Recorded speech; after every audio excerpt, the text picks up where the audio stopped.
नमस्कार, मैं हूं अंकुर और आप देख रहे हैं सत्य हिंदी। सीबीएसई ने खास मकसद के तहत 10वीं क्लास की किताबों के कई चैप्टर हटा दिए हैं। ये चैप्टर भारत के विविधता, उसके संघर्षों को बयान करते थे। कई दशक पढ़ाए जा रहे प्रसिद्ध शायर, उर्दू शायर फैज अहमद की किताबों के अंश भी इसका शिकार हुए, जिन्हें 10वीं क्लास की किताब से हटाया गया है। लोकतंत्र और विविधता, central Islamic lands, cold war और गुटनिरपेक्ष सम्मेलन यानी कि नॉन अलाइंड मूवमेंट और मैथ्स से जुड़े चैप्टर भी हटाए गए। सीबीएसई ने इन्हें हटाने का कारण नहीं बताया है, लेकिन ये ऐसा प्रश्न है जो कोई भी इसका जवाब समझ सकता है। केंद्र में बीजेपी की सरकार है। विपक्ष का आरोप है कि बीजेपी सभी सरकारी संस्थाओं में चीजों को अपनी विचारधारा के अनुसार लागू कर रही है। शिक्षा चूंकि समाज का एक महत्वपूर्ण अंग है, इसलिए इसमें भी बीजेपी अपनी पसंद और अपनी विचारधारा के हिसाब से हर चीज को पढ़ाना चाहती है। खासकर वो इतिहास को ही बदलना चाहती है, ऐसा विपक्ष आरोप लगाता रहता है। नया पाठ्यक्रम गुरुवार को जारी किया गया।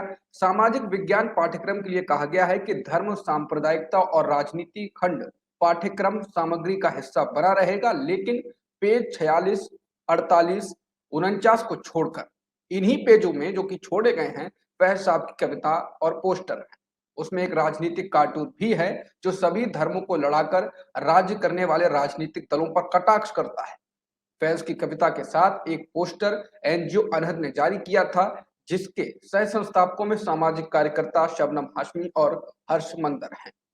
साहित्यिक वेब पोर्टल रेखता के अनुसार जिस कविता से ये छंद लिए गए थे, उसकी रचना फैज ने उस समय की थी जब उन्हें लाहौर की एक जेल से जंजीरों में जकड़कर एक डेंटिस्ट के दफ्तर में एक तांगे में ले जाया जा रहा था, जो उनसे परिचित थी।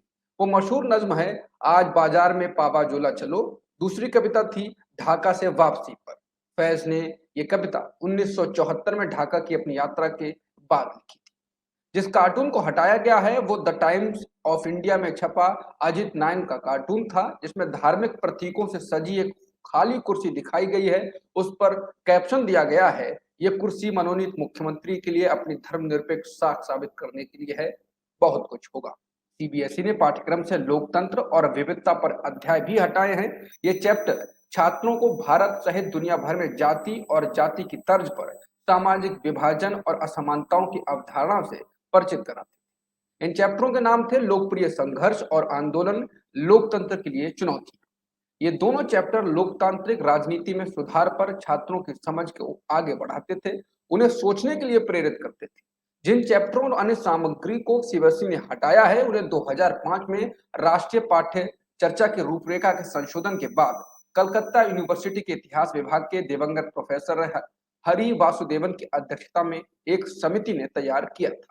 इसके अलावा 11वीं क्लास के इतिहास पाठ्यक्रम की सामग्री से सेंट्रल इस्लामिक लैंड्स पर एक अध्याय हटाया गया है। ये एफ्रो एशियाई क्षेत्रों में इस्लामी साम्राज्यों के उदय और अर्थव्यवस्था और समाज के लिए इसके प्रभाव से संबंधित है। इस चैप्टर को नहीं पढ़ने वाले छात्र अब ये नहीं जान पाएंगे कि इस्लाम धर्म की स्थापना कैसे और क्यों हुई, पैगंबर कौन थे, उन्होंने क्या किया था, सूफीवादी परंपरा क्या थी। 12वीं कक्षा के राजनीति विज्ञान के पाठ्यक्रम से शीत युद्ध और गुट निरपेक्ष आंदोलन यानी कि नॉन अलाइंड मूवमेंट पर अध्याय हटा दिया गया है। दरअसल इस चैप्टर में शीत युद्ध के दौरान यानी कि कोल्ड वॉर के दौरान भारत का रूस के साथ खड़े होना और इंदिरा गांधी द्वारा अमेरिका के खिलाफ शुरू किए गए गुट निरपेक्ष आंदोलन के बारे में स्टूडेंट्स को बताया गया था। ये जवाहरलाल नेहरू के समय से शुरू हुए इतिहास को भी जोड़ता था। मालूम हो कि अभी वर्तमान में भारत ने रूस और यूक्रेन युद्ध के दौरान किसी भी पक्ष में नहीं रहने का फैसला किया है, जिसको पीएम मोदी भारत की मजबूती बताते रहते हैं। ये किसी के पक्ष में ना रहने, भारत के हित के बारे में सोचने की जब बात आती थी तो जवाहरलाल नेहरू को याद किया जाता था। कोल्ड वर्ल्ड वॉर के दौरान जब दुनिया अमेरिका और रूस के खेमों में बट गई थी, तब नेहरू ने किसी एक के पक्ष में ना जाने का फैसला किया था। वर्तमान में जब मोदी ने वही किया जो नेहरू ने किया, तो लोगों ने नेहरू की याद की, नेहरू को याद किया, और याद वो इसलिए करने लगे क्योंकि ये उनको पढ़ाया गया था, ये उन्होंने वो चैप्टर पढ़े थे। लेकिन अब वो अध्याय हटा दिया गया है। इसके आगे क्या है वो आप दिमाग खुद लगा सकते हैं। देश के तमाम शिक्षाविदों, एक्टिविस्टों और विपक्षी नेताओं ने सीबीएसई की इस मनमानी पर आपत्ति प्रकट की है। योगेंद्र यादव ने ट्वीट कर कई सवाल पूछे हैं। उन्होंने कहा है कि आज खबर है कि सीबीएसई ने एनसीईआरटी किताब में नफरत की राजनीति के खिलाफ फैज की कविता के पोस्टर को सिलेबस से बाहर निकाल दिया है। जरा सोचिए, खून के धब्बे धुलने का डर किसे लगता है और क्यों?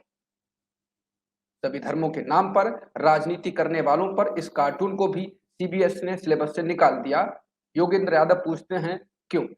इसके अलावा उन्होंने हटाए गए 3 अध्यायों को मार्क करते हुए कहा है कि अब इन 3 अध्याय के नाम आप पढ़ लीजिए जिन्हें सीबीएसई ने सिलेबस से निकाला है। समझ आया कुर्सी किससे डरती है, क्या है जो हम बच्चों से दूर रखना चाहते हैं। ये तो थी आज की खबर। बाकी खबरों के लिए आप बने रह सकते हैं सत्य हिंदी के साथ। नमस्कार।